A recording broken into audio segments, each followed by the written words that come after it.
The New York Times has released an article where they talk about the sort of the secret plan or sort of the subtle way the Jews are doing something in the West Bank.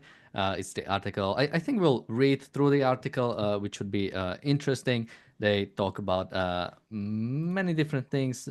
They make a lot of observations, and I think you are definitely, as always, getting a certain perspective and with a lot of dropping of context about what really is happening on the grounds.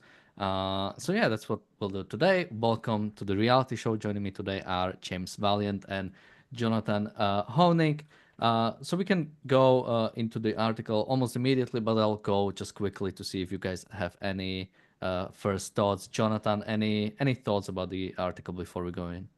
Consider the source. It is the New York Times. I go into that reading, understanding that, but I think it's a good example of kind of the state of mainstream journalism right now and worthy of further evaluation. James? Yeah, and insofar as terrorists are up to activity, insofar as they do have weapons, insofar as they are getting together. I mean, thank goodness that Israel's doing something on the West Bank to protect Israeli civilians. That is their job as government. I mean, you look at the polls that show greater support for October 7th on the West Bank than in Gaza right now. I mean, sure, yeah, a bunch of people even in Gaza who are suffering the consequences of October 7th have support, but it's greater in the West Bank. And these are people that the IDF caught engaged in preparing for terrorism. This was designed. Nothing could be more of a classic instance of self-defense. Everything that the government of Israel has the responsibility of doing, protecting their citizens from the initiation of force. The idea of an independent West Bank. I mean, every time I hear one of these stories, though, too, the media gets it exactly backwards. If only we give these guys, a two-state solution. No. There's military activity being prepared in the West Bank. Israel has to go after them. You don't wait. And leaving Judea and Samaria in the hands of Palestinians who cheer on October 7th can only lead to the death of Israelis. So let's go to the article. The name is The Huge Under the Radar Shift Happening in the West Bank. So, starting over the past few months, an Israeli military operation has displaced tens of thousands of Palestinians in the West Bank cities. Some Palestinians fear it may be laying the ground to annex the territory. The reporters visited the West Bank city of Jenin and met with Palestinian officials and residents. Adam Rasgon and Afif Amireh were escorted by Israeli officers involved in a military operation there.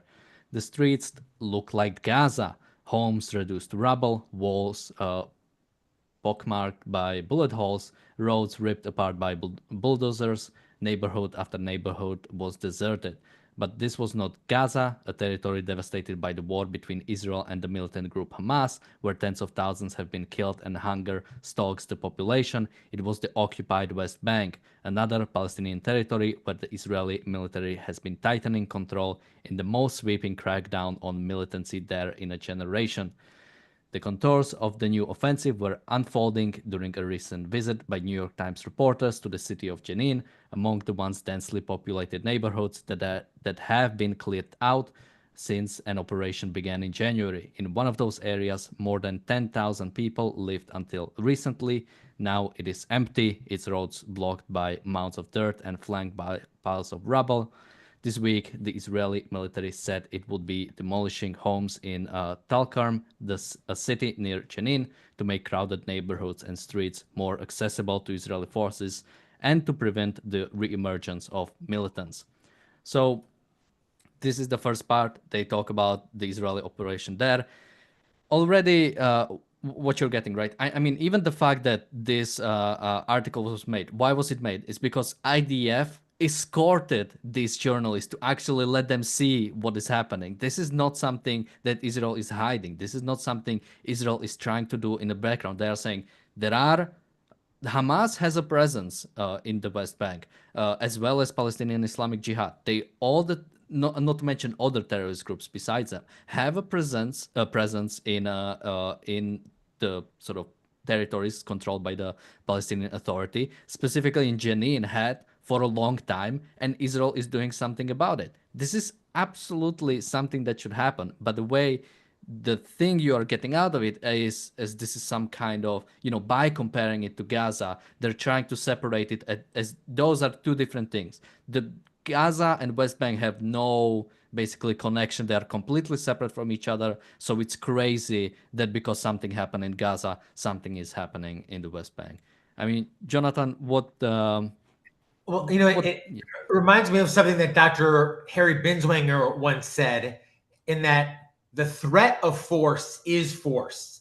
And, just the fact that these weapons are being developed and these plans are being developed, not too many miles from Israel's border, that, in my opinion, is an act of force. And the role of government is to keep its citizens safe from force. So you would hope that Israel wouldn't just is Israel simply supposed to just wait around until it gets attacked, of which it's constantly getting attacked at every border. So I'm happy to see this type of preemptive effort on Israel's path. And if these cities have been reduced to rubble, I hope that the inhabitants or former inhabitants of them realize that attacking Israel is not logical and it's not a life-affirming strategy to have a religion or a faith that you follow that involves hating the Jews and attacking Israel. And until they learn that lesson, there are going to be a lot more rubbled cities. And in my opinion, because there will need to be. Yeah, and even the way the article talks about it, how this is an operation in the occupied West Bank.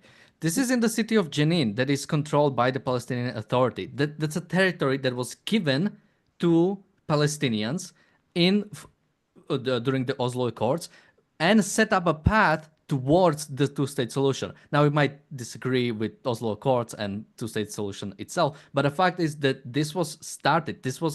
All of this was controlled by Israel, and parts of it were given to Palestinians to hopefully set up some future peace agreements that Yasser Arafat completely threw away after the Oslo Accords. So the way they're using the language, it's like it's all occupied, and it will always be forever occupied. Israel has pretty much can never, this idea that the thing. Like the fact is that what's the situation right now is obviously not good. And it was never meant to be like a permanent thing. But the fact is, whenever there was a peace offering from Israelis, Palestinians have always rejected it. I mean, James, what do you make of the use of language is, I think, very interesting in Oh, the totally, article. totally. No, take Gaza, I mean, Israel unilaterally left Gaza 20 years ago. They forcibly relocated the Israelis from Gaza, let them have it. We have had a de facto two-state solution, and in Gaza and look at the results. Now, in the West Bank, similarly, the Palestinians there control most of the place. I mean, the idea that Israel is occupying the place, and as you point out, and Jonathan makes just, of course, a brilliant point, your enemy, your enemy is making a bomb. Well, let's just wait till he finishes making the bomb. Gee, that makes a lot of sense. Duh. No. When your enemy is storing up weapons, conspiring to attack you, you don't wait for them to kill your people. You attack them, and it's an act of self-defense. So the use of language here is critical, and it's absolutely perverse. I mean, open the lid and find out why. IDF was just doing this arbitrarily. They were just attacking innocent civilians on the West. No, they were not. These people were preparing an attack on Israeli civilians. The source of most of the attacks on Israeli civilians is, ladies and gentlemen, the West Bank. Israel has wonderful defenses. The way they get through is through the West Bank to cause intifada-type murder of women and children in Israel. That's what these people are planning to do every day, 24/7, 365. And when you see them gathering weapons, conspiring with one another, building an explosive, you do not wait until innocent people are killed. It's just simply madness. Let's read a bit more. So now they're quoting, "They're taking away my future," and quote, Muad Amarni, a 23-year-old university student, said on Wednesday, the day he learned that his home in Talkarm would be destroyed. Israel conducted frequent military operations in this area in recent years, but its forces almost always left within hours or days. Since January, however, its military has maintained its longest running presence in the heart of the West Bank cities in decades. The campaign has targeted Hamas and another Palestinian militant group, Islamic Jihad. In recent weeks, however, clashes have become rare, in a sign that Israel and the Palestinian authorities in the West Bank have arrested or killed many of the militants. The two cities most affected, Jenin and Tulkam, have long been controlled by the Palestinian Authority, the semi-autonomous body that cooperates with Israel on security, and that many Palestinians hoped would evolve into government of a future state. The city of Jenin in northern West Bank had long been a bastion of Palestinian militancy. And now here is my sort of like a big problem with the way Israel is taking actions. Now, when the article talks about that Palestinians have hoped this would go towards a state, again, a reminder, the reason why it's not a state is because Yasser Arafat basically refused any potential solution, any potential establishment of the Palestinian state, even those ones that would include that I think the Palestinian state would control like 90 something, like 97% of the West Bank with some sort of territory swaps to encounter for some of the Israeli citizens in the area. And they refused it. So again, it's on them. It's on them that we are in this weird situation. But it also has to be remembered that Israel shouldn't just care. Shouldn't just think of it as like we are just getting rid of terrorists.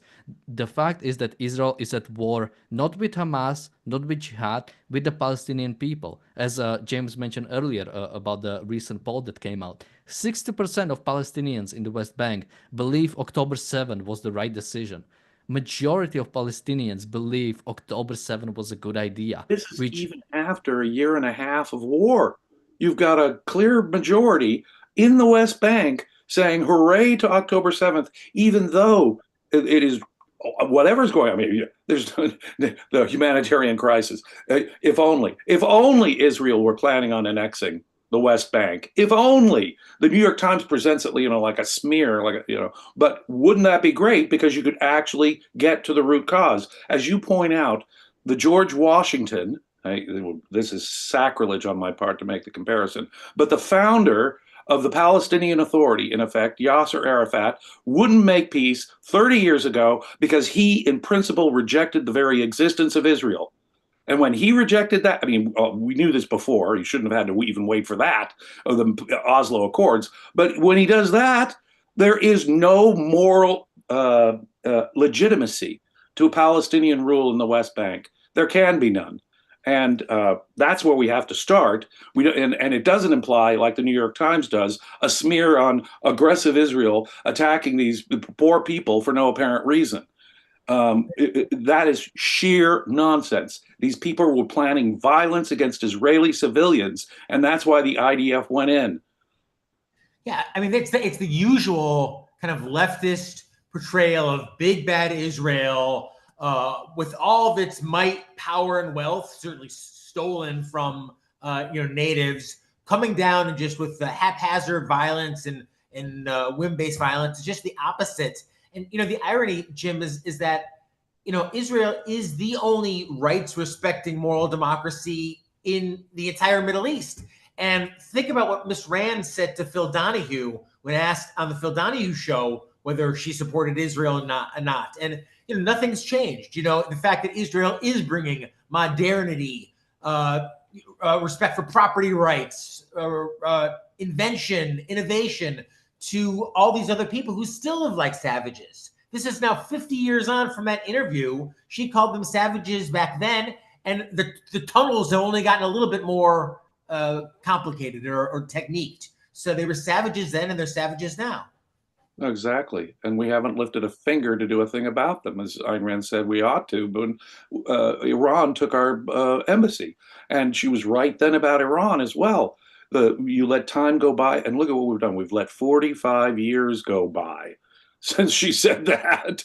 And what do we have? We have more savagery. You feed the savages, you get more savagery. And that's all we're doing. Israel is the only country that respects individual rights, and that is the only basis on which you can evaluate the legitimacy of a state. They embrace individual freedoms. They embrace Western technology. They have free trade with the United States. That won't matter to Mr. Trump. But the point is, they are, yeah. Is it multiculturalism that makes the New York Times have so much empathy for, the Palestinians, for example, of which don't respect rights? I mean, how is a gay person treated by the Palestinians? The New York Times will jump down your throat for using the wrong pronoun, but they will defend to the teeth the savages who execute gays, keep women in basically effective custody. Hide hostages in their basements for a year on end. That they have no problem with, but that they have no problem with all of its technological innovation and capitalism and jobs and growth and Nobel Prizes, they're the issue. Unbelievable, but true. Let's read a bit more. So continuing with the article, destroyed houses in the Jenin camp seen from an... I think this was just a picture. But Israel's extended presence in these West Bank cities is undermining the powers of the Palestinian Authority. Israel has argued that the authority was not doing enough to tamp down militancy in the territory. Quote, we are at a turning point in the conflict, end quote, Mohammed Cherar, the mayor of Jenin, said in an interview at his office in March. Quote, Israel is acting as if the Palestinian Authority doesn't exist, end quote. The Israeli assault began days after a ceasefire in Gaza took hold in January. Around that time, the government added a new objective to its war goals, delivering a blow to West Bank militants. Days later, armored vehicles backed by helicopters streamed into the Jenin camp. And this actually reminded me of something exactly. It's when Israel started doing something about Hezbollah. Somebody was talking about how this is undermining the Lebanese authority, the Lebanese independence, the Lebanese sovereignty. Do you know what is attacking the sovereignty of the Palestinian Authority? It's the fact that militants are controlling parts of your territory and you are not doing anything about it. This has been a long time problem for the Palestinian Authority. It's the fact that they are not doing enough to uphold law and order. The fact that they are not doing enough to secure the territory they are controlling. That's why, remember the lynching in Ramallah. Just because few IDF soldiers took a wrong turn and end up in one of those cities means they will get lynched in a police station. This is what, the fact that Palestinian Authority is considered as to be legitimate in any way is ridiculous. It's simply that Palestinians themselves are denying the legitimacy of their organization. I have to just say that thing, taking a wrong turn, Daniel. And I know you recently visited Israel, and I visited Israel 3 times. And just as taking all of the knowledge of the history and the conflict and everything aside of it, I just take my experience of visiting Israel was I felt completely safe there throughout almost all different areas that I visited. Even into 11, 12, 1 a.m., hitting the bars late at night. And it felt like a completely safe, modern city. And I don't know where else in the Middle East you could say that. You feel like as an American or as a, I don't know, let's just say as an American, as a Westerner, you feel safe walking around, in the market or whatnot at 10, 11 o'clock at night. Because I visited Morocco and we were told not to walk around at all without a guide. So, I judge that pretty harshly. The quality of a civilization of which you can't even visit and take a walk without a local guide. Yeah, I mean, I was in Jerusalem with Alex, who's often on the shows. And yeah, I think we were up until probably around midnight, just going. Markets were still open. We met the Golani brigades who were celebrating before being deployed into Gaza. We went through the Orthodox neighborhoods. It was all safe. I've never felt, even during protests, we in the same day we found 2 protests, and even during those protests that were happening that turned there was one Haredim protest where they brought up water cannons. Even during those, I was like, police is here. They have it under control. And I know there will not be sort of just straight up violence happening or things getting out of control. Even during those sort of tense situations, Israel and the sort of the authority at the state has control. This is simply not the case when it comes to the Palestinian territories. They are not safe, and they are not doing anything to make them safer.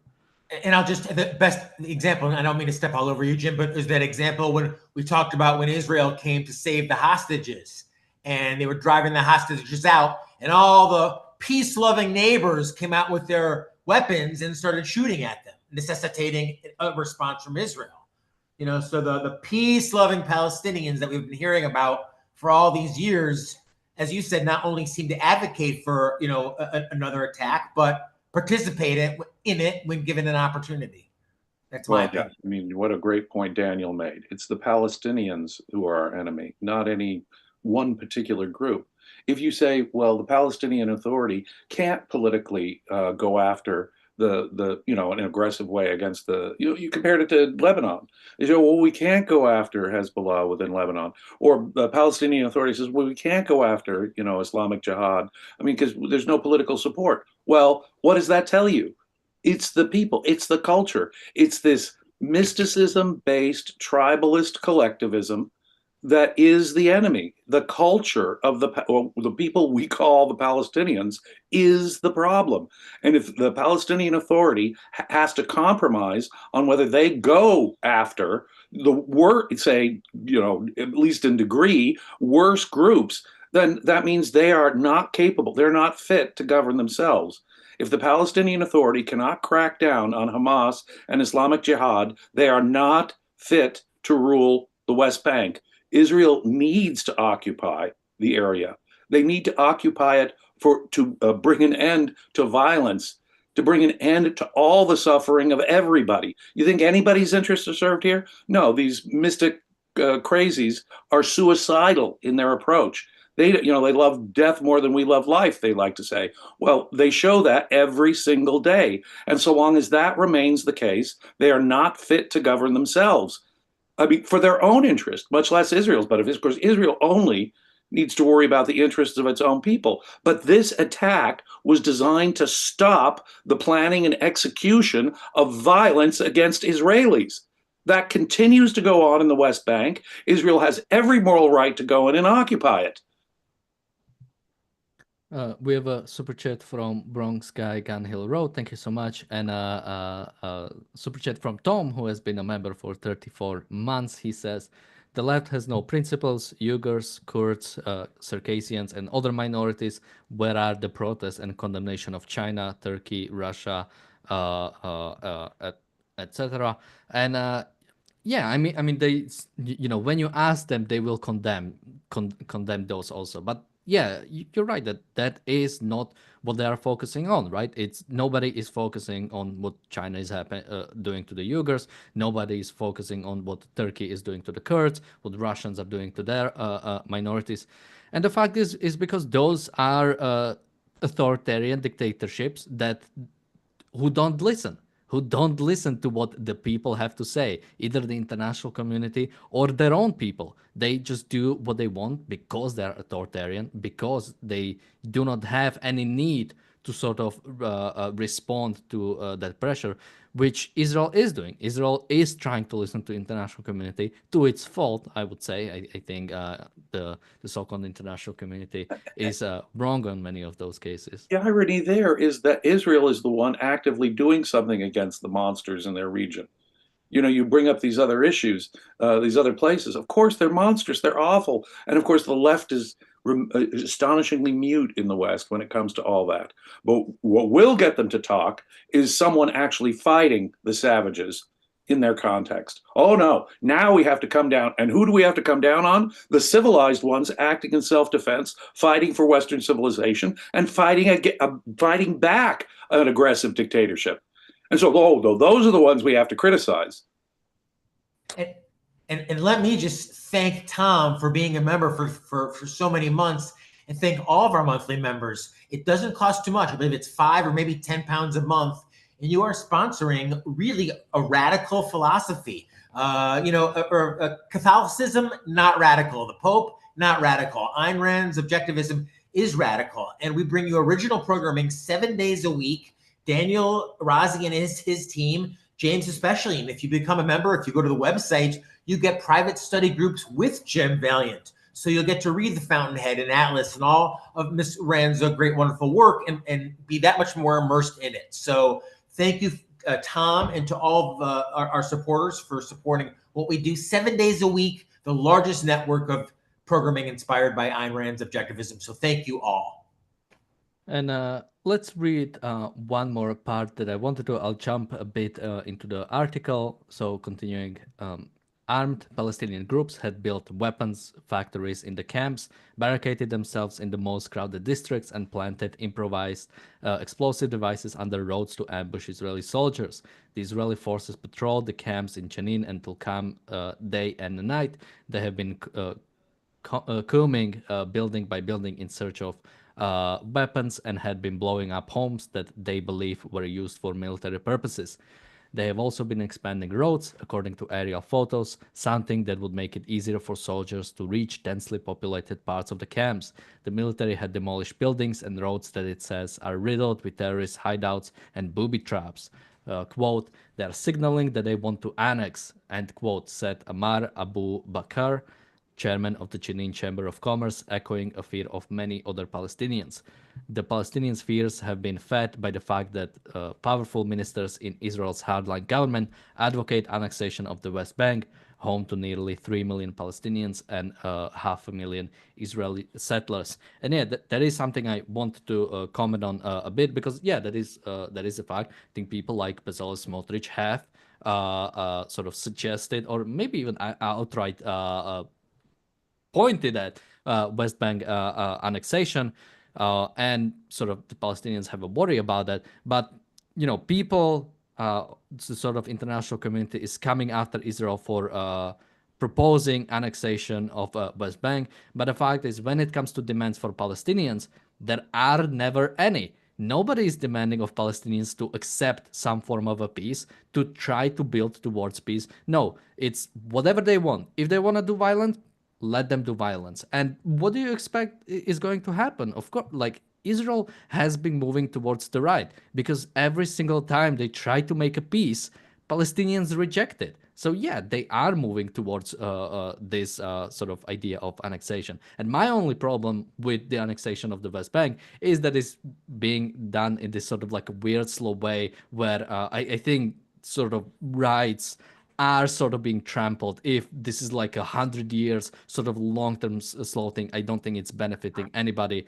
And it is sort of Israeli weakness. Israel should defeat strongly the Palestinian population and then establish Israel across all of the territories, and then set up a military governance for 20 years or so, into eventual sort of them being part of the state, them being full citizens, rather than this sort of like a weird, slow thing, which again is the result of the only reason why Israel is able to do it is because of the continued violence from Palestinians. Every time, anytime Israel has expanded its territories, it's because Arab nations or Palestinians or states around them have declared war on them and gave them a really good reason to do something about it.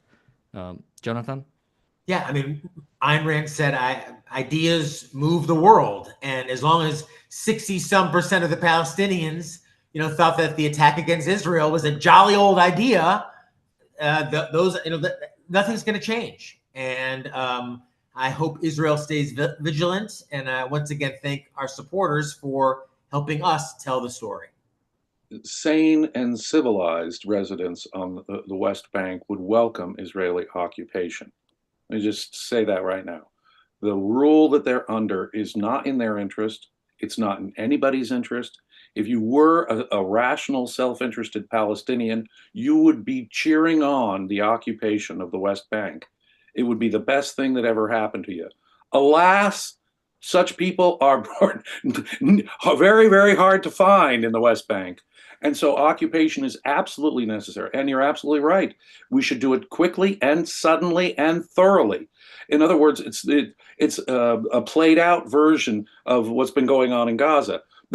Gaza could have been thoroughly reduced to rubble back in 2023 within weeks of October 7th. That did not happen. The longer this plays out, the worse the suffering on the part of both Palestinian and Israelis. Now, Israelis, as I say, only have to worry about their people and their safety.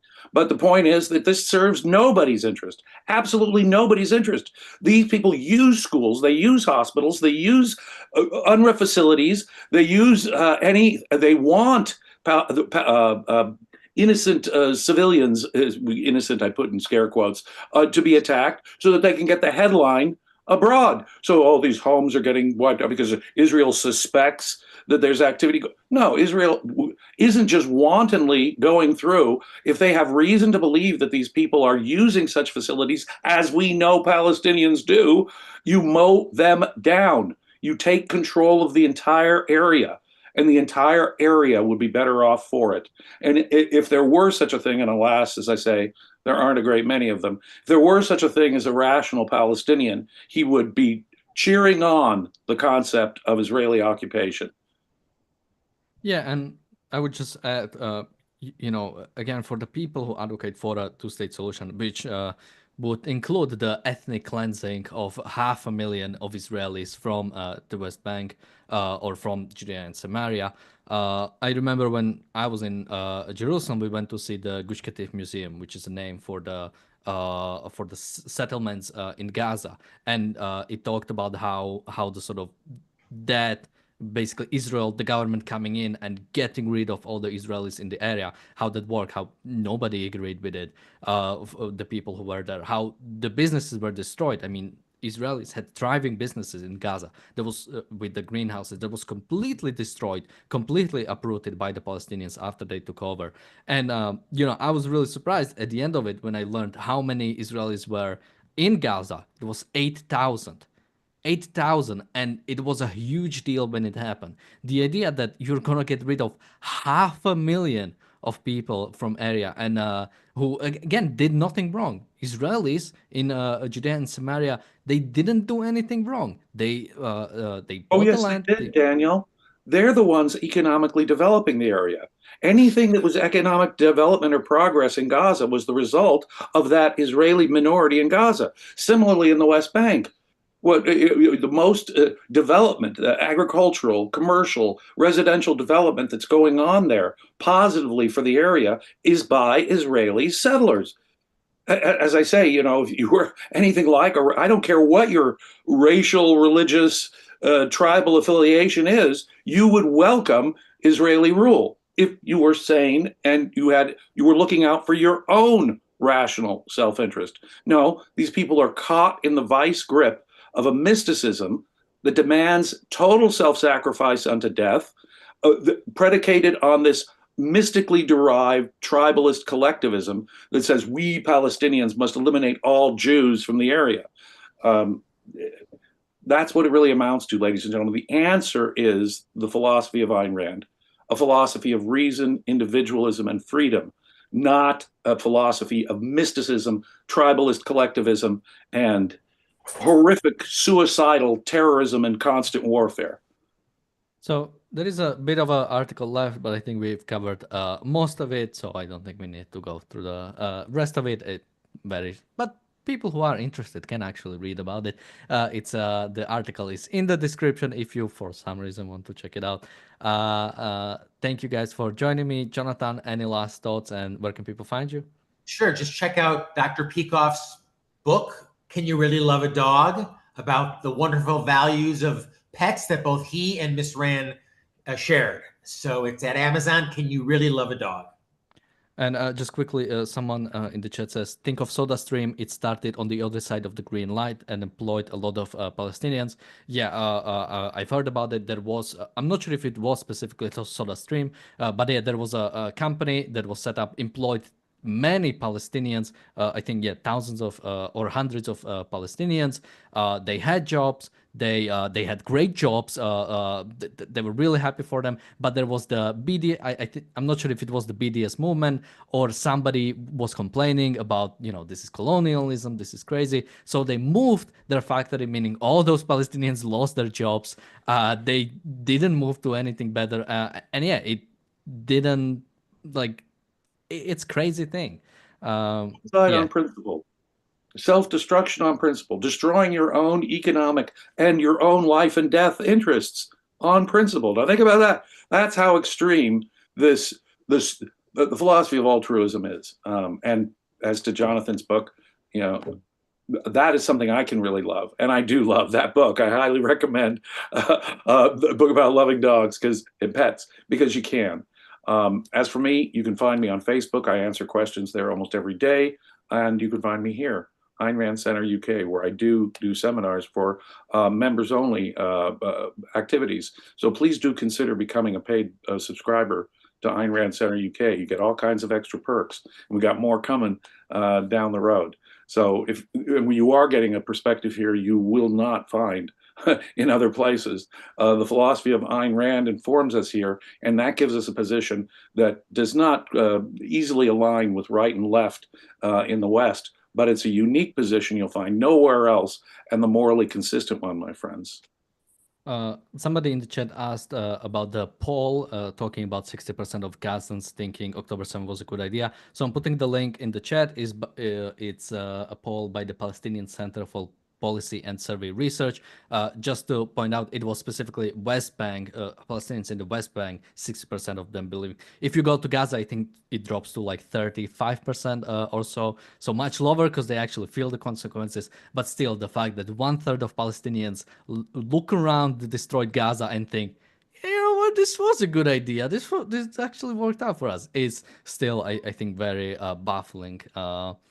But yeah, with that, thank you guys for joining me today. Thank you everybody for watching. We'll be back tomorrow with another episode of the Daily Objective. Thank you again, and bye bye. Bye bye.